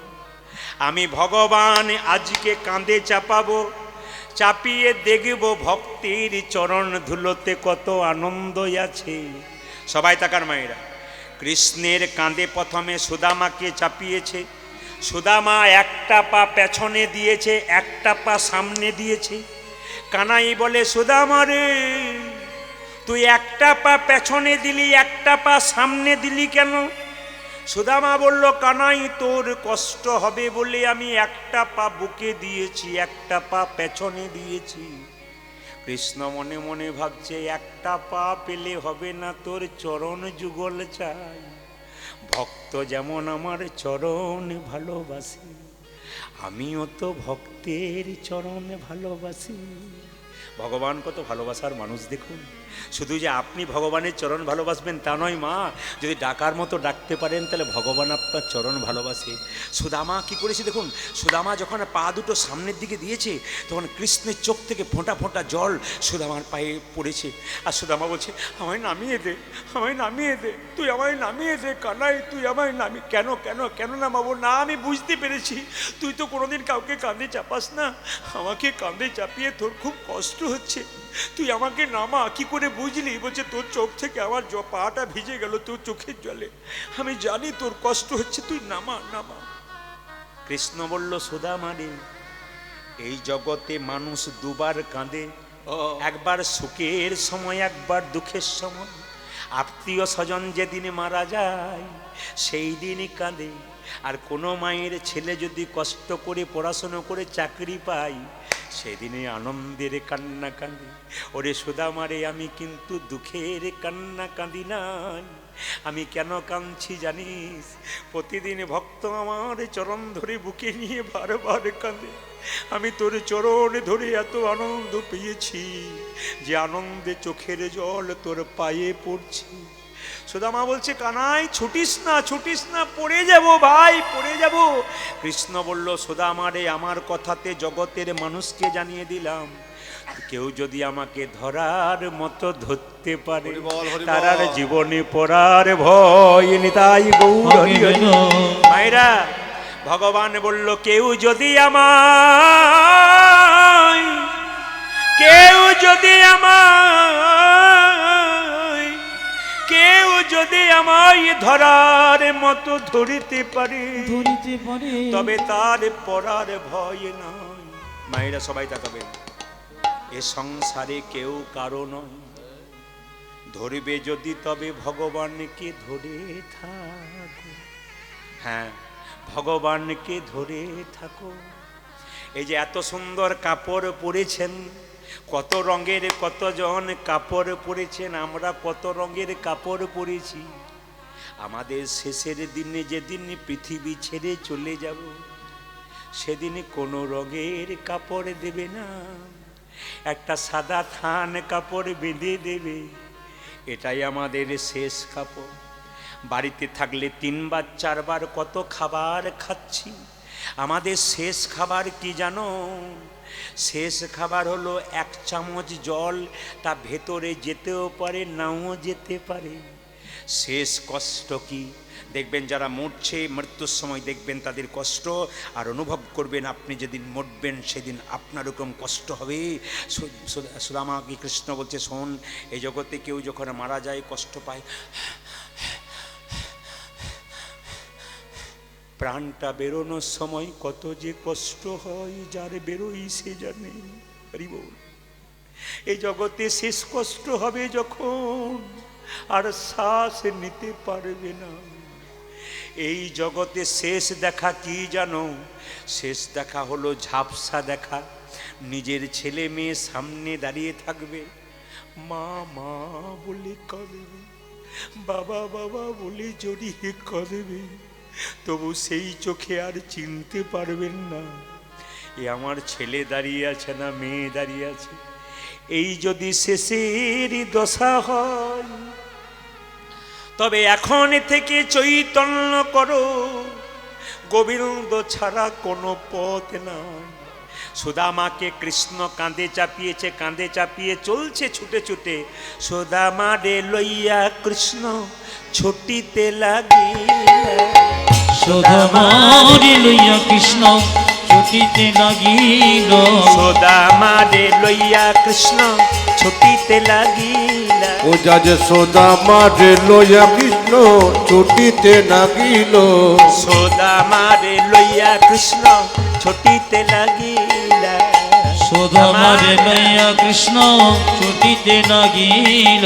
যে পক্কয়াম্ব বৃক্ষ তলে আসিয়া দাঁড়া, আজি পক্কয়াম্ব বৃক্ষ তলে আসিয়া দাঁড়ানো, পক্কয়াম্ব বৃক্ষ তলে আসিয়া দাঁড়াই। ওই একটা পক্কয়াম্ব বৃক্ষ তলে আসিয়া দাঁড়ালো। এখানাই বলি, দাঁড়া ভাই দাঁড়া ভাই, দাঁড়া ভাই দাঁড়া ভাই, দাঁড়া ভাই দাঁড়া ভাই, তুই দাঁড়া ভাই দাঁড়া ভাই, অমন করে ছুটিস না ভাই, দাঁড়া ভাই দাঁড়া ভাই, পরিকানা এমন করে ছুটিস না ভাই, দাঁড়া ভাই দাঁড়া যে ভাই, অমন করে ছুটিস না ভাই, দাঁড়া ভাই দাঁড়া ভাই। ও তুই এমন করে ছুটিস না ভাই, দাঁড়া ভাই দাঁড়া ভাই। পক্কয়াম্ব বৃক্ষ তলে আসিয়া দাঁড়াইলা, আজি পক্কয়াম্ব বৃক্ষ তলে আসিয়া দাঁড়ানো, পক্কয়াম্ব বৃক্ষ তলে আসিয়া দাঁড়াইলা। একটা পক্কয়াম্ব বৃক্ষ তলে আসিয়া দাঁড়ালো। সুদামা এই যে সুদামা বলছে দাঁড়া দাঁড়া দাঁড়া, বলে কেন? পাকা পাকা আম পারবো আর তোকে দেবো। মায়েরা, সুদামা কৃষ্ণের কাঁধে দাঁড়িয়ে আছে, কৃষ্ণের চুলটাকে এক হাতে ধরে এক হাতে করে আম পাড়ছে, সুদামা খাচ্ছে, কৃষ্ণকে দিচ্ছে না। কৃষ্ণ বলছে, সুদামা তুই খুব স্বার্থপর। বলে কেন? আমার কাঁধে চেপেছিস, আম পাড়ছিস, তুই খাচ্ছিস, আমাকে দিচ্ছিস না। মায়েরা সবাই তাকান, কেন দিচ্ছে না বলুন তো? সুদামা কেঁদে কেঁদে বলে, কানাই রে, আমি আগে খাবো তারপর তোকে দেবো। কেন জানিস? তোর মামা কংস রাজা খুব দুষ্ট মানুষ, যদি ফলের মধ্যে কোনো বিষ দিয়ে দেয়, সেই বিষ ফল খেয়ে যদি আমি মরে যাই, তুই আমাকে বাঁচাতে পারবি, কিন্তু সেই ফল খেয়ে তুই যদি মরে যাস, তবে তোকে কে বাঁচাবে ভাই? আরে বল, ভগবানকে কত ভালোবাসা দিচ্ছেন তো। এমনি এমনি হয় না। কীর্তন শুনতে গেলে আপনি গল্প করবেন, অন্যদিকে তাকাবেন আর ছটফট করবেন, আপনার বাচ্চাটা আপনার কাছ থেকে কী শিখবে? সে বলবে আমার মা তো চঞ্চলতা করে। আপনার মেয়েকে ছেলেকে বলবেন স্থির হয়ে পড়, ঠান্ডা মাথায় পড়, বলবে তোমারই ঠান্ডা মাথা নয়, কীর্তন শুনতে গিয়ে চঞ্চল, আবার আমাকে কি শিক্ষা দিচ্ছ? ওই জন্য মা যদি শান্ত হয়, তার বাচ্চাকে শান্ত হতে হবে। সবাই শুনবেন, মা বাঘিনী যখন বাচ্চাদের সাঁতার শেখায়, আগে বাঘিনী জলে নেমে যায়, তারপর বাচ্চা নামে। কেন বলুন তো? বাচ্চা জানে আমার মা যদি জলে নেমেছে, আমাদের ভয় নাই, আমিও নামবো। ধর্মের পথে আপনি যদি আগে নামেন, আপনার বাচ্চারা আপনার পেছন পেছন ছুটবে, এ কথা জানবেন। একটা কথা বলে দিই মায়েরা, যখনই সুদামা ফলটা পাচ্ছে, নিজে খাচ্ছে, টক টক লাগছে, আবার কৃষ্ণকে দিচ্ছে, কৃষ্ণ খেয়ে যখন সুদামাকে দিচ্ছে, ওই টক ফলটা আবার মিষ্টি হয়ে যাচ্ছে। এর প্রমাণটা কি? আপনাদের ঘোড়াডোলে কোনো জায়গাতে যদি প্রসাদ হয়, দেখবেন প্রসাদ, খিচুড়ি প্রসাদ, অন্ন প্রসাদ, আপনার খেয়ে দেখবেন বাড়িতে এত সুন্দর রান্না করবেন, অত খেতে পারবেন না, কিন্তু এখানে প্রসাদ যখন খাবেন 2 পাতা খেয়ে ফেলবেন। কেন বলুন তো? এ তো ভগবানের প্রসাদ যোগ্য অমৃত খিচুড়ি, চাল কলাই ঢে। আমাদের দিকে দেখেছি বাড়িতে খিচুড়ি করছে, এত সুন্দর করে বাদাম টাদাম দিয়ে, শাক টাক দিয়ে এত সুন্দর করছে, এইটুকু খেয়ে ছেড়ে দিচ্ছে। আর যখন প্রসাদ পাচ্ছে, ওই শুধুমাত্র ওই একটু হলুদ জল আর একটু লবণ টবণ দিয়ে, বেশ চাল টাল দিয়ে, কলাই দিয়ে ঘেটে দিয়েছে, বাস ওতেই বলছে অমৃত করে 2 পাতা খেয়ে নিচ্ছে। কেন বলুন তো? কৃষ্ণের প্রসাদ। মাথায় রাখবেন মায়েরা, কীর্তন শুনতে বসবেন, ভক্তের পাশে বসবেন। কেন? অভক্তের পাশে বসলে আপনার মন চঞ্চল হবে। যিনি মোবাইলে ঘাটাঘাটি করবেন, খালি মোবাইল দেখবেন আর ভাববেন কোথায় কী হচ্ছে, মেসেজ আছে হ্যান ত্যান, তার মন তো এখানে নাই, মেসেজ আছে। তাহলে এখানে কীর্তন শুনতে এসে মোবাইল অফ করে রাখতে হবে। তার দিকে তাকালে আপনার মোবাইল আর ওটা জ্বললে তখন ও ভাববে কী দেখছি, আমি একবার দেখে নিই, এরকম মন হয়ে যাবে। এই জন্য বারবার বলবো সবাই, কীর্তন শুনতে গেলে ভক্তের পাশে বসবেন। কেন? ভক্ত কীর্তন শুনতে শুনতে হাত তুলে দেবে, আপনি পাশে বসলে হাত তোলার ইচ্ছা না থাকলেও আপনার হাত আপনিই উঠে যাবে। আর প্রসাদ যখন পাবেন তখন অভক্তের পাশে প্রসাদ পাবেন না। কেন? প্রসাদ যখন পাবেন তখন ভক্তের পাশে বসলে উনি প্রসাদটা নেবার সময় কপালে 3 বার জনার্দন বলে ঠেকাবে, তারপর মুখে পাবে। আর অভক্তের পাশে বসাবেন, ও ঘরে যেমন খায় এখনও তেমন খাবে, ও তো পেলেই খেয়ে নেবে। ওই জন্য মায়েরা বাচ্চাদেরকে মন্দিরে নিয়ে যাবেন, যদি কেউ প্রসাদ দেয়, চিড়ে প্রসাদ বা যা প্রসাদ দেয়, বাচ্চাকে শেখাবেন আগে প্রণাম করো তারপর খাও, পেয়ে খেয়ে নিও না। কি করবে? প্রণাম করো তারপর খাও। মায়েরা যেই না কৃষ্ণ খাচ্ছে অমনি টক ফলটা মিষ্টি হয়ে যাচ্ছে। সুদামা বলছে, হ্যাঁ রে কানাই, আমি খেলাম তখন টক ফল, আর তুই খেলি তখন মিষ্টি হয়ে গেল। কেন জানিস? তোর এঁঠো বড় মিঠো লাগে ভাই রে কানাই, ও তোর এঁঠো বড় মিঠো মিঠো লাগিয়ে ভাই রে কানাম, ও তোর এঁঠো বড় মিঠো লাগে ভাই রে কানাই, ও তোর এটো বড় মিঠো লাগে ভাই রে কানা, খাইতে পারো সুখ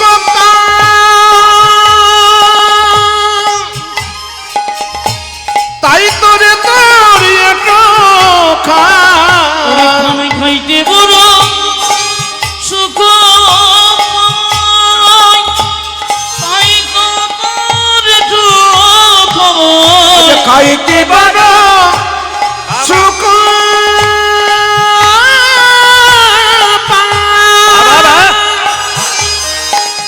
তাই তোরে তোর এটো খা, করে খাইতে বড় সুখ পাই, আরে তাই তো তোর দুঃখ আজ না জানি কি তোর সুধা আছে, আমি না জানি কিন্তু সুধা সুধা ও আছে, কানাই না জানি কি তোর সুধা আছে, আমি না জানি কিন্তু সুধা আছে, অধরে অমৃতে তোর এঠো বড় মিঠো লাগে ভাই রে কানা, মিঠো বড় মিঠো লাগে ভাই রে কানাম। জোরে বলুন সুদামা ঠাকুর কি।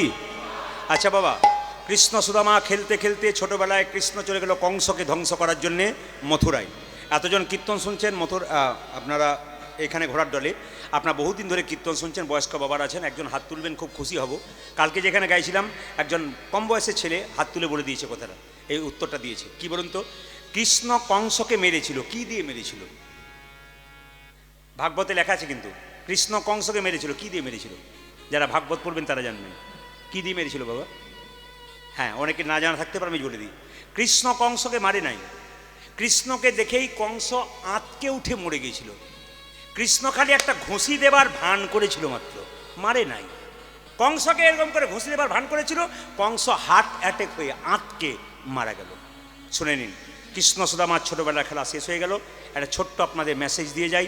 আগামী চৈত্র মাসের 12 তারিখ নাকি, আগামী চৈত্র মাসের 12 তারিখ কি হচ্ছে জোরে বলুন? আগামী চৈত্র মাসের 12 তারিখ রাম নবমী, তাই তো জোরে বলুন? হ্যাঁ না?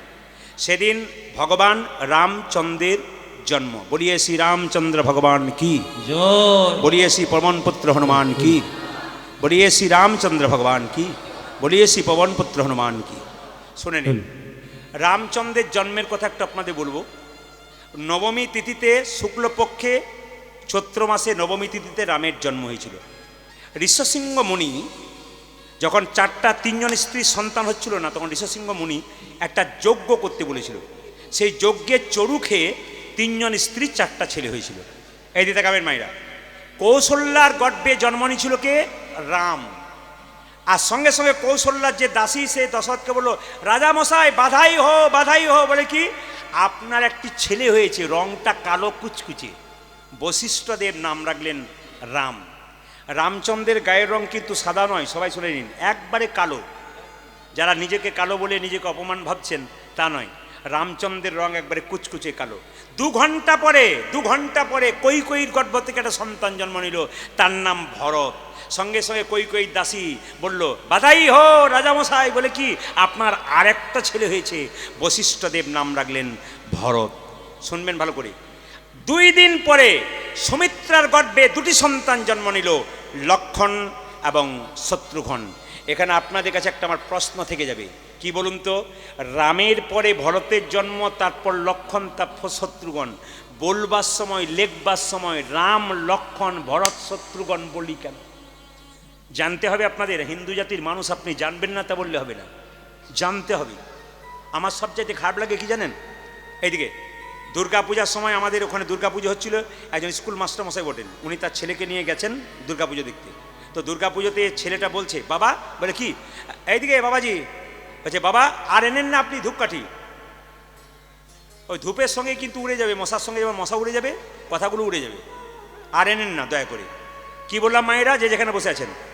হ্যাঁ, দুর্গা পূজা দেখতে গেছে, তো দুর্গা ঠাকুরকে দেখার পর তার ছেলে জিজ্ঞেস করছে, আচ্ছা বাবা, দুর্গা ঠাকুরের 10টা হাত কেন? ওর নিচে অসুর বসে আছে কেন? চুপ কর, দেখবি দেখ, ঘর চল, জানার দরকার নাই। মানে বাবাও জানলো না, আর ছেলেকেও জানতে দিল না। আমরা নিজেও জানবার চেষ্টা করবো না, আমাদের ছেলে মেয়েকেও জানাবো না। কীর্তনে আসরে আসা কেন? অজানাকে জানা। যদি আজকে আমি জানাতে চাই, তবে আপনারা তো বুঝতে পারছেন, রাত্রি শেষ হবে, জানার শেষ হবে না। তবে যেভাবে এঁটে সেটে বসছেন, আমি আজকে সিদ্ধান্ত নিয়েছি, আজ আমি 3টে পর্যন্ত কীর্তন করব। রাজি আছেন? 3টে মানে ভোর 3টে বলি নাই, 3 ঘন্টার কথা আমি বলি। আমি তো একবারও ভোর 3টে বলি নাই। আস্তে আস্তে, বিচলিত হবার দরকার নেই। মানে আমি টেস্ট করে দেখলাম আর কি, আমি টেস্ট করে দেখলাম আর কি। এইদিকে মায়েরা, 3 ঘন্টা মানে দেখুন, এরা কিন্তু 6:30টায় চেপেছে, এ কিন্তু 9:30 বাইতে চললো, 9টা 20, 25, মানে 3টে কিন্তু হয়ে গেছে। কিন্তু কি করবেন আপনারা, উঠবেন না বলে আমাকে দিতে হবে। তো সবাই লক্ষ্য করুন মায়েরা, রামের পরে লক্ষণ হলো কেন? লক্ষণকে আর শত্রুঘ্নকে সুমিত্রা বলল, বাবা লক্ষণ, তুই রামের দায়িত্ব নে, রামের পাশে পাশে ঘুরবি, আর শত্রুঘ্ন তুই ভরতের পাশে পাশে ঘুরবি। ওই জন্য রামের পাশে লক্ষণ সবসময় ঘুরে, ওই জন্য রাম লক্ষণ, তারপর ভরত, তারপর শত্রুঘ্ন। রামনবমীর দিন যারা মায়ের আসছেন, বাবার আসছেন, সবার কর্ম কি? সকালবেলায় ঘুম থেকে উঠে ব্রহ্ম মুহূর্তে স্নান করতে পারলে ভালো, গঙ্গা স্নান করলে তা ভালো। গঙ্গা জল থাকলে বালতিতে জল নিয়ে সেই জলটা নেবেন। গঙ্গা জল না থাকলে স্নান করার সময় গঙ্গা গঙ্গা বলে স্নান করবেন। 2, রামচন্দ্রের জন্ম হয়েছিল কটার সময়? কেউ বলতে পারবেন? জোরে বলুন, একজন বলুন। রামনবমী পালন তো করবেন, কিন্তু একজন কেউ জানতে পারবেন না যে রামচন্দ্রের জন্মটা কটার সময় হয়েছিল। এ খুব আশ্চর্যের ব্যাপার। আমরা জানি না, শুনি না, কিন্তু আমরা হুজ্জোগ করি, কিন্তু জানতে হবে আগে। কেন? রামচন্দ্রের জন্ম হয়েছিল 12:15 থেকে 12:15 মধ্যে। সবাই শুনবেন, দুপুর 12:15 থেকে 12:15 মধ্যে রামচন্দ্রের জন্ম হয়েছিল। ও মায়েরা, যারা রামনবমী তিথি পালন করবেন, তারা 12টা 12:30 পর্যন্ত নির্জলা থাকলে ভালো। দাদা ভাইদেরকে বলবো, নির্জলা যদি না থাকতে পারেন, জল শরবত খাবেন, আপনি একটু ফল টল খাবেন। আর যদি সারাদিন সেদিন পালন করতে পারেন, একাদশীর মতো ফল জল খেয়ে, সবজি খেয়ে, তাতে আরও ভালো। তবে 12টা পর্যন্ত 12:30 পর্যন্ত কিন্তু সবাইকে একটু নির্জলা থাকলেই ভালো হয়, যারা পারবেন আর কি। আর যারা পারবেন না, তারা 12টা পর্যন্ত জল খাবেন, তারপর আপনার ফল টল খেয়ে দুপুরবেলায় আপনার সেবা টেবা করবেন, নিরামিষ সেবা করবেন। কিন্তু রামনবমীর দিনে কিন্তু আমিষ সেবা নয়।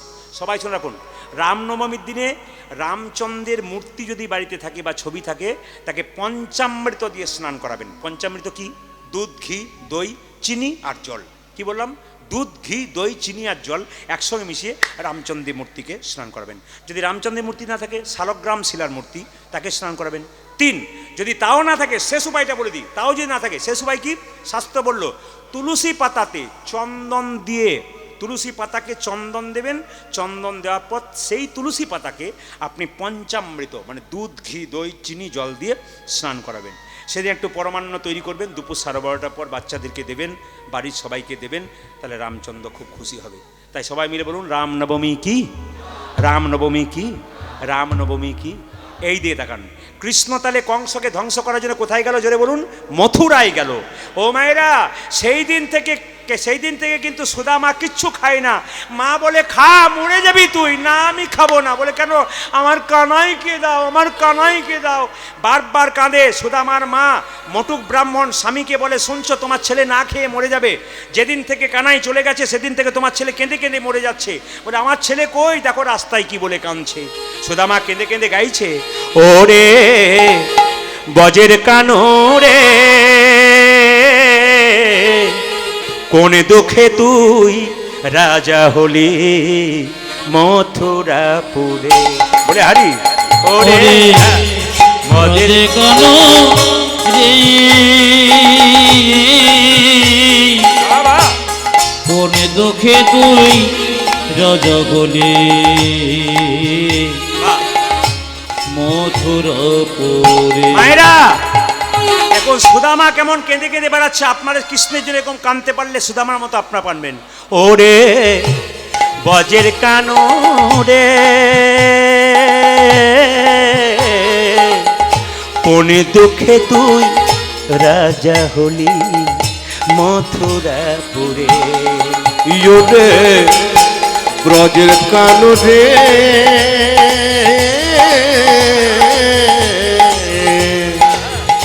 কোন দুঃখে তুই রাজা হলি মথুরাপুরে। আর কি ফিরে আসবি না ভাই বৃন্দাবন মাঝে।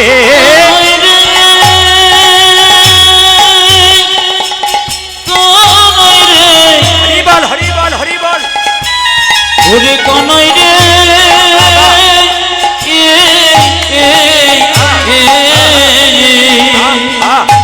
কনই রে, কোন আর কি ফিরে আসবি না ভাই বৃন্দাবন মাঝে। ও যে আর কি ফিরে আসবি না ভাই বৃন্দাবন মাঝে। কানাই আর কি ফিরে আসবি না ভাই বৃন্দাবনের মাঝে। ওরে বজের কানো রে, কোন দুঃখে তুই রাজা হলি মথুরাপুরে। ওরে বজে কানো রে, কোন দুঃখে তুই রাজা হলি মথুরাপুরে।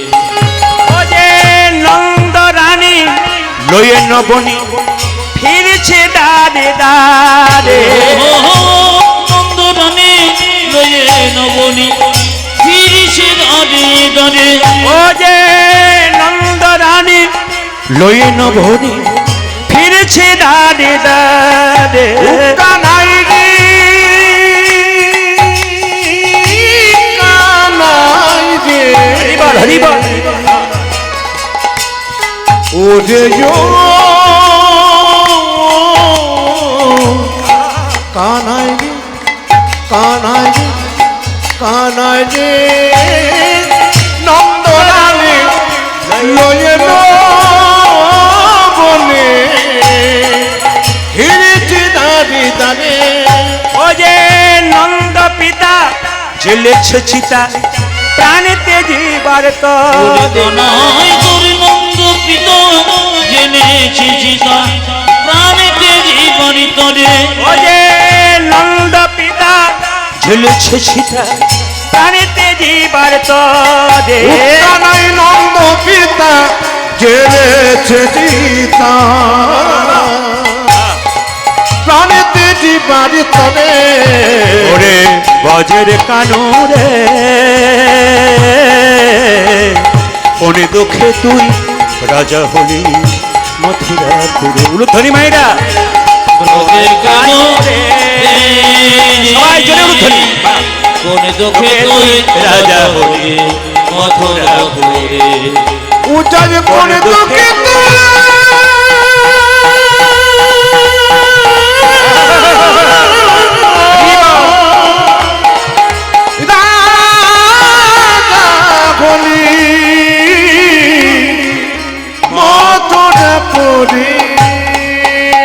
সুদামা ঠাকুর কি, সুদামা ঠাকুর কি, সুদামা ঠাকুর কি।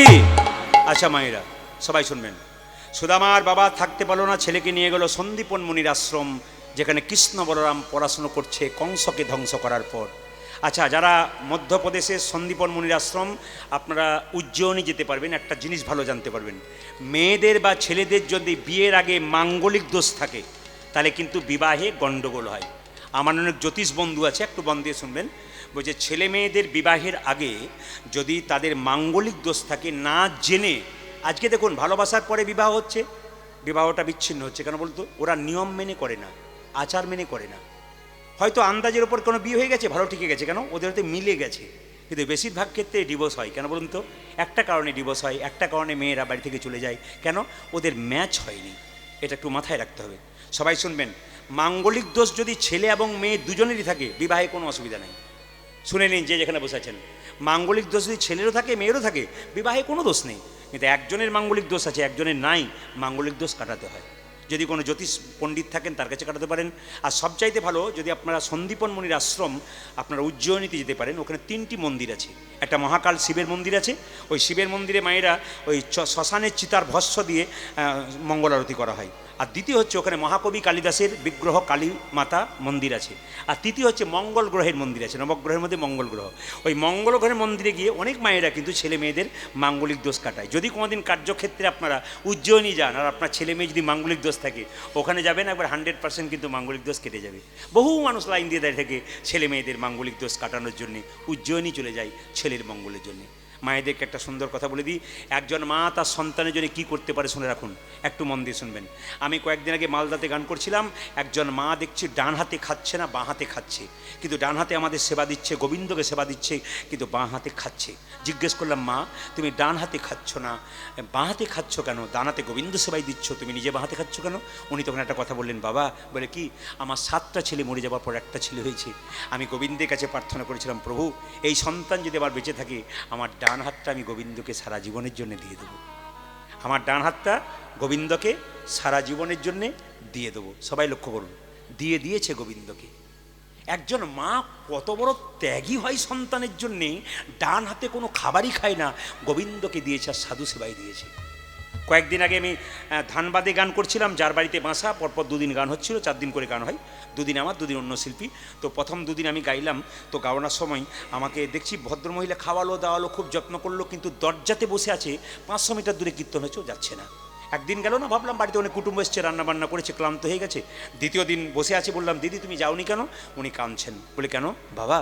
ওই যেখানে তুমি কীর্তন করছো না, 17 বছর আগে আমার একটা ছেলে এখন রয়েছে 19 বছরে, আর 17 বছর আগে আমার ছোট্ট ছেলে এইটুকু বাচ্চা, ওখানে কাঁচা মাটির দেওয়াল ছিল, দেওয়াল চাপা পড়ে মারা গেছে। সবাই ওই পথ দিয়ে যায়, আমি যে মা, আমি যেতে পারি না। কত ত্যাগ দেখুন।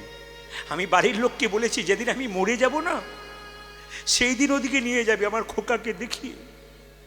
আমি জানি ওইটা আমার মেন রাস্তা, তবু আমি যাই না, গলি গলি ঘুরে যাই। ওই রাস্তা গেলে আমার খোকার, আমার বুকটা মুচড়ে ওঠে, কেন আমার ছেলেটা ওখানে দেওয়াল চাপা পড়ে মরেছে, কত কষ্ট পেয়েছে আমি যে মা। এতজন মা যে এসছেন, মায়েদের যে ত্যাগ, এই ত্যাগের জন্য আমার মা জননীদেরকে আমি কোটি কোটি দণ্ডবত প্রণাম জানাই। এত মায়েদের ত্যাগ। আর প্রতিটি হরিবাসরে দেখবেন আপনারা, আমি ত্রিপুরা যাচ্ছি, আমি বিভিন্ন দেশে যাচ্ছি, বিভিন্ন রাজ্যে যাচ্ছি, পশ্চিমবাংলার তো সব জায়গায় যাচ্ছি, যতগুলো জেলা আছে। আর আপনাদের আশীর্বাদে 365 দিনের মধ্যে 300 দিন কীর্তন করতে হয়। প্রতিটি জেলায় জেলায়, রাজ্যে রাজ্যে, বহু রাজ্যে রাজ্যে আমি যাচ্ছি, সেখানে দেখতে পাচ্ছি বাবাদের চাইতে মায়েদের সংখ্যা সব সময় বেশি। এত ত্যাগ মায়েদের। রাত্রি 12টায় কীর্তন শুরু হয় হাওড়া জেলাতে, দেখেছি ওখানে রাত্রি 12টায় প্রথম কীর্তন শুরু হয়। এমন এমন আসর আছে 12টার সময় দেখছি মায়েরা 4:30 পর্যন্ত, 4টে পর্যন্ত, 3:30 পর্যন্ত স্থির হয়ে বসে আছে। সারাদিন পরিশ্রম করেছে, এত মানুষকে খাইয়েছে, তারপর রাত্রি পর্যন্ত বসে আছে, ভক্তি ভরে কীর্তন শুনছে। জিজ্ঞেস করি, মা এত কষ্ট করছো কেন? তুমি তো জানো বাবা, সংসারের মঙ্গলের জন্য একজন মা সারা জীবন হরিকে ডাকে, হরি নাম হচ্ছে, সেখানে বসবো না সে কখনো হয়? আমার সন্তান স্বামীর সংসারের মঙ্গল হবে, সেই জন্য বসে থাকি। যদি সন্তানকে ভালোবাসেন তবে একটা টিপস দিয়ে যাই, আগামী চৈত্র মাসের শেষ দিন হচ্ছে চড়ক পূজা, আর তার আগের দিনে কিন্তু নীল পূজা। জোরে বলুন হ্যাঁ না না? নীল পূজা আপনাদের হয়? নীল পূজা বীরভূমে হয়, নীল পূজা বর্ধমানে হয়, নীল পূজা উত্তর দক্ষিণ 24 পরগনাতে খুব বেশি হয়, নীল পূজা ত্রিপুরাতে হয় কিন্তু বিভিন্ন জায়গাতে। তো নীল পূজার কথা যখন বললাম, একটা ছোট্ট কথা বলে দিই মায়েরা। নীল পূজা মানে জেনে নিন, নীল পূজাটা কি? বাবা শিবের বিবাহ। কীরকম মায়েরা? বলছে যখন সতী যখন দক্ষ যজ্ঞের সময় তার স্বামীকে নিমন্ত্রণ করে নাই তার বাবা, দক্ষ যজ্ঞের সময় দক্ষ রাজা নিমন্ত্রণ করেনি, তখন দেখবেন সতী দেহত্যাগ করেছিল। তো সতী যখন দেহত্যাগ করলো মা, পরে কিন্তু সতী নীলধ্বজ রাজার কন্যা নীলাবতী বলে জন্ম নিল। সবাই নয়, নীলধ্বজ রাজার কন্যা নীলাবতী রূপে জন্ম নিল। এই নীলাবতীর সঙ্গে পরবর্তী ক্ষেত্রে আবার শিবের বিবাহ হলো। এই জন্যে এইটা হচ্ছে নীল পূজা। মানে কি মায়েরা? নীল পূজা কেন বলছে? বাবা শিব কণ্ঠের মধ্যে হলাহল বিষ ধারণ করেছিলেন। যখন সমুদ্র মন্থনের সময় বিষ উঠেছিল, অমৃত উঠেছিল, দেবতা অসুরদের মধ্যে লড়াই হচ্ছিল, কে বিষটা পান করবে, তখন বাবা শিবকে ডাকা হয়েছিল। বাবা শিব নীলকণ্ঠ কেন? বিষের এত তেজ, এই জায়গাটা নীল হয়ে গেছিল বাবা শিবের, ওই জন্য নীলের পূজা। এটাকে নীল ষষ্ঠী বলা হয়। ষষ্ঠী তারিখে হয় না, কিন্তু ষষ্ঠী তিথিতে হয় না, তবু নীল ষষ্ঠী বলা হয় কেন? একটি কারণ। আর একটা পুরাণে গল্প বলেছে যে কাশীধামে একজন ব্রাহ্মণী প্রত্যেক দিন প্রতিটা উপবাস করতো, প্রত্যেকটা নিরম্ব উপবাস করতো, কিন্তু তাদের সন্তান হয় নাই। কাশীধামে গঙ্গায় স্নান করে দুজন স্বামী স্ত্রীতে খুব কাঁদছে। কার কাছে? বাবা শিবের মন্দিরে বসে বসে। তখন মা ষষ্ঠী বৃদ্ধা বুড়ির রূপ ধারণ করে বলল, কাঁদছো কেন মা, কি হয়েছে? ওগো মা, আমাদের দুজনের কোনো পুত্র কন্যা হয় নাই, আমরা খুব কাঁদছি, একটা সন্তানের মা হতে চাই। মা ষষ্ঠী বলল, চিন্তা করো না, আগামী নীল ষষ্ঠী পূজা যেদিন বাবা শিবের মন্দিরে একটা করে প্রদীপ দেবে, আর মায়েরা সারাদিন উপবাস থেকে সন্তানের মঙ্গল কামনা করবে। এই নীল পূজার দিনে যে মা উপবাসী থেকে সন্তানের মঙ্গল কামনা করতে পারে, সেটাই নীল পূজা নামে নিতাই গৌর হরিবোল বলে পরিচিত হয়ে যায়। এটা হচ্ছে নীল ষষ্ঠী মায়েরা। প্রত্যেকটি তিথির প্রত্যেকটি ব্যাপার জেনে রাখতে হয়। এগুলো পড়াশুনো করলে জানতে পারবেন। যারা পড়াশুনো করে না, থলি গুটিয়ে যারা বাড়ি যায়, ধরুন ওদের নীল ষষ্ঠীর দরকার নাই, ছেলে মেয়ের মঙ্গলেরও দরকার নেই, দু একজনে আছে আর কি। জোরে বলুন, রাধা রানী কি, শ্যামসুন্দর কি, মদন মোহন কি, হরিবাসর কি, সাধু। তবে দেখবেন কীর্তনে আসলে জুতোর যে কী দাম, আপনারা সবাই দেখুন, জুতোর কত দাম দেখুন। জুতো পায়ে থাকে তো কীর্তনে আসলে জুতো দেখবেন ওকে বুকে অনেকে পিঠে নিয়ে যায়। ওরে জুতো রে, তুই সাদের কত আমার চরণে থাকিস। হরিবাসরে তোর যে কী সম্মান সেটা আমরা বুঝিয়ে দিতে পারি। আর জুতো যদি বা কমিটি কোথাও রাখতে বলবে, তো এমন এমন ব্যক্তি আছে ভদ্রলোক, ও পুরনো জুতিগুলোকে দিয়ে আবার নতুনগুলোকে নিয়ে ঘর যাবে, এরকম পার্টি অনেক আছে আর কি। ওই জন্য কমিটি আর জুতো রাখার ব্যবস্থা করে না, আবার জুতোর ওপরেই তোমরা বুঝতে থাকো। মায়েরা, এখন সুদামাকে নিয়ে তার বাবা চললো কোথায়? উজ্জয়িনী সন্দীপন মুনির আশ্রম। কীভাবে যাচ্ছে? চল চল, তোকে ওখানে ভর্তি করি, কৃষ্ণ সুদামা আছে। জয় গুরু, সবাই মিলে গুরুদেবের ধ্বনি, জয় গুরু জয় গুরু, গুরুদেবের জয়। জয় গুরু জয় গুরু, গুরুদেবের জয়। জয় গুরু গুরুদেবের জয়। জয় গুরু গুরুদেবের জয়। জয় গুরু গুরুদেবের জয়। আজ জয় গুরু গুরুদেবের জয়। জয় গুরু গুরুদেবের জয়। জয় গুরু গুরুদেবের জয়। গুরু পিতা গুরু মাতা গুরু দয়াময়। আজ গুরু পিতা গুরু মাতা গুরু দয়াময়। গুরু পিতা গুরু মাতা গুরু দয়াময়। আজ গুরু পিতা গুরু মাতা গুরু দয়াময়। ও যে আঁধার থেকে আলোর গুরু, তুমি সর্বনয়। নিজে গুরুকে স্মরণ করুন। গুরু গুরু সর্বময়। ও যে আঁধার থেকে আলোর গুরু, গুরু সর্বময়। আধার থেকে আলো গুরু গুরু সর্বময়। গুরু জয় গুরু জয় গুরু জয় গুরু জয়। নিতাই গুরু হরি বল। গুরু জয় গুরু জয় গুরু জয় গুরু জয় গুরু জয় গুরু জয় গুরু জয় গুরু জয় সন্দীপান মণি কি জয় সন্দীপান মণি কি জয় ভাইরা, সন্দীপান মণির স্ত্রীর নাম ছিল সুমতি দেবী। একটি মাত্র ছেলে ছিল, তার নাম মধুমঙ্গল। 5 বছর বয়সে জলে ডুবে গেছে। সুদামাকে দেখতে পেয়ে তার স্ত্রী বলল, ও মা, আমার মধুমঙ্গল এসছে গো, দেখি দেখি দেখি দেখি দেখি দেখি। নিজের ছেলের মতো ভালোবাসতে লাগলো। কৃষ্ণ বলরাম ছুটে এলো, সুদামা তুই এতদিন পরে এসেছিস, তোকে দেখে কত ভালো লাগছে রে। শিক্ষার উদ্দেশ্যে তথাই একত্রিত হইল, শিক্ষার উদ্দেশ্যে তথা একত্রিত হইল, শিক্ষার উদ্দেশ্যে তথাই একত্রিত হইল। আজ শিক্ষার উদ্দেশ্যে তথা একত্রিত হইল। বহুদিন পরে সুদামা আনন্দ পাইল, আজ বহুদিন পরে সুদামা আনন্দ পাইল, বহুদিন পরে সুদামা আনন্দ পাইল। আজ বহুদিন পরে সুদামা আনন্দ পাইল।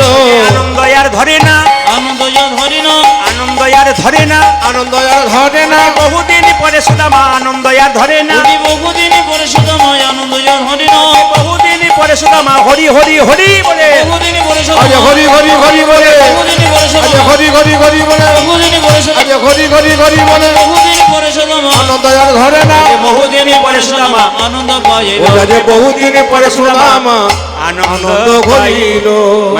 হরিল পিচকারি, লাল রঙে লাগাইল নীল রঙের শাড়ি। আজির ধরে ঢোকের বলে ধরেল বিজ্ঞানী, ধরেল বিজ্ঞানী, লাল রঙে রাগায় ডনের রঙের শরী। ওই যে রাধারে রং দেবে বলে ধরিল পিচকারি, ধরিল পিচকারি, লাল রঙে লাগাইল নীল রঙের শাড়ি। আজি রাধারে রং, রাধারে রং, রাধারে রং দেবে বলে ধরিল পিকারি, ধরিল পিকারি, হ্যাঁ। লাল রঙে রাঙা দিল নীল রঙের শাড়ি। রাধা বলে রং দিও না দোহাই নন্দলাল, ঋতু বলে রং দিও না দোহাই নন্দলাল, রাধা বলে রং দিও না দোহাই নন্দলাল। আজি রাধা বলে রং দিও না দোহাই নন্দলাল। হোলি খেলিছে আমার বাজের গোপাল ধ্বনি, শ্যামল তনু যে হইল আবির তেনা, আবির তেনা, হোলি খেলিছে আমার ব্রজের গোপাল। শ্যামল তনু যে হলো আবির তেলাল, হোলি খেলিছে আমার বাজের গোপাল। শ্যামল তনু যে হলো আবির তেলাল, হোলি খেলিছে আমার বাজের গোপাল। শ্যামল তনু যে হইল আবির তেনা, হোলি খেলিছে আমার ব্রজের গোপাল। শ্যামল তনু যে হলো আবির তেলাল, হোলি খেলিছে আমার বাজের গোপাল। রাধা রানী কি করে দেবেন, এরা দেবে না। শ্যাম সুন্দর কি, মদন মোহন কি, যাদের ঘুম আসছে তাদের কি। পরীক্ষা করে দেখলাম, শুনতে দাও ওদেরকে, ঘুম আসছে না। রাধা রানী কি, শ্যাম সুন্দর কি। কমিটির মনে ভয় ছিল আসর পূর্ণ হবে, তো হয়েছে নাকি বলছেন, হয়েছে তো। আরে রান্না যদি ভালো হয়, রাঁধুনি ভালো থাকে, আর যদি খাবার লোক ভালো থাকে, তাহলে মালিকের মানে মেয়ের বাবার আনন্দ কিন্তু খুব বেশি হয়, হ্যাঁ। কমিটির আনন্দ। তারপরে আপনারা দান টান করেছেন, খুব খুশি আমি এখানকার কমিটির ভদ্রতা দেখে। গত বছরও খুব ভালো এসেছিলাম, বৃষ্টির জন্য যাক যেতে হয়েছিল, কিন্তু এবছরও দেখলাম প্রতি সুন্দর ভদ্র ব্যবহার, সুন্দর সেবা। যার বাড়িতে সেবা করালেন অতি মুগ্ধ মনোমুগ্ধকর সেবা, উনি ভক্তির সঙ্গে করালেন। আমি খুব আশীর্বাদ করলাম, প্রার্থনা করলাম এই হরিবাসর, ঘোড়াডোল হরিবাসর এ শুধু এই জন্মে নয়, 100 জন্ম ধরে, জন্ম ধরে আরও সুন্দর হবে, সুন্দর হবে, আরও সুন্দর হবে। এবং কমিটির জন্যে আপনার একটু হাতের তালি দিন। এত সুন্দর প্যান্ডেল, এত সুন্দর সমস্ত ব্যবস্থা। আর একটা কি দেখুন, হ্যাঁ আরেকটা কি দেখুন, আরেকটা কি বলে রাখি, আরেকটা কি বলি। পরশু তারিখে যেখানে বৃষ্টি হয়ে গেছে, আপনি শুনতে পারবে, শুনলে চমকে যাবেন। একজনের বাড়িতে গান ছিল, শুধুমাত্র আসরটা তৈরি করেছে, গোটাটায় ফাঁকা, এইরকম ভক্ত বসে আছে। দুপুরবেলায় 5টা থেকে গান হচ্ছে, এত মেঘ চলে এলো বুঝলেন তো, মেয়েরা ছেলেরা সব চুপচাপ বসে আছে। আমি ভয় করছি জল নামলো বলে, ওদের কিন্তু কোনো ভয় নাই। গান শেষ হয়ে গেল, যেই না ভজন টজন হয়েছে, নাচতে নাচতে যেই না প্যান্ডেল থেকে বেরিয়েছে, অমনি ভগবান চাম করে বিদ্যুৎ চমকেছে, বলে এবার হরেন দিয়ে দিলাম, তুই চলে যা। হর্ন দিয়ে দিল, সবাই ঘর পৌঁছে গেল। আর এমন জল এলো, যিনি কীর্তন করলেন, দাদা আমার কি ভয় করছিল, কিন্তু গোবিন্দের ওপর ভরসা করেছিলাম। আজকেও কিন্তু মেঘটা বলছিলাম দিলাম দিলাম, কিন্তু বললো না, প্রদীপ পাল গতবার এসেছিল, দিয়েছি, এইবার দেবো না, কারণ ভক্ত এসেছে। ভয়ে পালিয়ে গেছে, বুঝতে পেরেছেন তো। আর আমাদের কোনো ভয় নাই, মেরে দিয়েছে আর কি, না কি বলছেন। যেরকম রাধা রানী কি, শ্যাম সুন্দর কি, মদন মোহন কি। এবার সবাই মাথায় কাপড়টা নিন, ভক্তি ভরে বসুন, মাথায় কাপড়টা নিন, একবারে ভক্তি ভরে বসুন। ভগবানকে আপনি যখন ভালোবাসবেন, ভগবান তখন আপনাকে ধাক্কা করে মেরে দেখবে, এ আমার কতখানি হয়েছে। কৃষ্ণ সুদামা একসঙ্গে আশ্রমে রইল, সবাই সুদামাকে ভালোবাসে বলে অনেকের রাগ হয়। এইদিকে এইদিকে এইদিকে, ছেলের দম বেরিয়ে যাবে। এই কি বললাম মায়েরা? সুদামাকে খুব ভালোবাসে সবাই বলে অনেকের হিংসা হয়। কৃষ্ণকে বলল, কৃষ্ণ আমরা আগে থেকে এসেছি, সুদামাকে গুরুমা এত ভালোবাসে। কৃষ্ণ বলল, দাঁড়া সুদামাকে পরীক্ষা করে দেখি। সুদামা বল কানাই, তুই আমাকে কেমন ভালোবাসিস? উত্তর দেখুন সুদামার, আমি তোকে পৃথিবীর সব চাইতে বেশি ভালোবাসি। আমি যা বলবো তাই করবি? করব। কৃষ্ণ বলছে, আমি যা বলবো তাই করবি? করব। আচ্ছা করবো বললে হবে না, শর্ত করতে হবে। আমার মাথায় হাত দিয়ে বল। আমি, মায়েরা বলে না মাথায় হাত দিয়ে বল, এ কাজ তুই করেছিস কিনা? আমার মাথায় হাত দিয়ে বল। কৃষ্ণ বলছে, করবি? বলে হ্যাঁ। যা বলবো তাই? আরে বললাম তো তোর জন্য প্রাণ দিয়ে দেব। করবো তো দূরের কথা। কৃষ্ণ বলল, তাহলে এক কাজ কর, ভোরবেলায় গুরুমা সুন্দর সুন্দর সাদা সাদা নারকেলের নাড়ু তৈরি করেছে, ওই নাড়ুগুলো সব রান্নাঘরেই ভরা আছে, আমাকে একটাও দেয় নাই। খুব ইচ্ছা হয়েছে রে সুদামা, তুই যদি একটা নাড়ু চুরি করে, চুপ কর চুপ কর কানাই, যা বললি ভালো করলি, চুরি আমি এই একটু আগে মাথায় হাত দিয়ে বলেছিস তুই আমার জন্য প্রাণ দিতে পারিস, চুরি মানে তোকে চুরি করতে হবে। না না চুরি আমি করবো না, মায়ের কাছে যাবো, মায়ের কাছ থেকে নাড়ু এনে দেবো, তবু আমি গুরু মায়ের নাড়ু চুরি করতে পারবো না। শোন সুদামা, তুই আমাকে মাথায় হাত দিয়ে কথা দিয়েছিস। সঙ্গে সঙ্গে সুদামা কৃষ্ণকে জড়িয়ে বলছে, কৃষ্ণ যদি গুরুমা জানতে পারে। আরে স্নান করতে গেছে তো, জানবে কি করে? আর গুরু বাবা বলছো তো মন্দিরে পুজো করছে রে গুরু বাবা, আর আমি যেখানে পাহারাদার থাকি সেখানে ভয় কি আছে রে? তাকান, আমি যেখানে পাহারা থাকি সেখানে ভয় কি আছে? কৃষ্ণ যেই না সুদামাকে পাঠিয়েছে, সুদামা এক পাট্টা করে, মায়েরা সবাই তাকান, রান্নাশালে ঢুকেছে, আর একটা নাড়ু এনে যেই না কৃষ্ণের হাতে দিয়েছে, কৃষ্ণ বলল, ভাই সুদামা বড় মিষ্টি নাড়ু, আরেকটা আরেকটা আরেকটা, আবার একটা একটা করতে করতে 5টা নাড়ু এনেছে। আর সেই সময় গুরুমা যেই না স্নান করে বাড়ি ঢুকেছে, কৃষ্ণ চিৎকার করে বলছে, গুরুমা তাকিয়ে দেখো কে চুরি করছে। আমাকে তুমি চোর বলো, ওই দেখো কে চুরি করছে, সুদামা চুরি করছে, যাকে তুমি মধুমঙ্গলের মতো ভালোবেসেছিলে, দেখো কে চুরি করছে। তুমি সুদামা কৃষ্ণের দিকে চেয়ে আছে। কৃষ্ণ বলছে, যে করে আমার আশ দেখো আমি করি তার সর্বনাশ, তবে সে যদি না ছাড়ে আমার পাশ, যাকে শেষে হয়ে আমি তার দাস, অনুদাস। দেখ তোর কি অবস্থা হয়, দেখ আশ্রয় আমাকে ডাকার ফল দেখ, যে ডাকে তাকে কাঁদতে হয় সুদামা, সুদামা যে ডাকে তাকে কাঁদতে হয়। কাণ্ড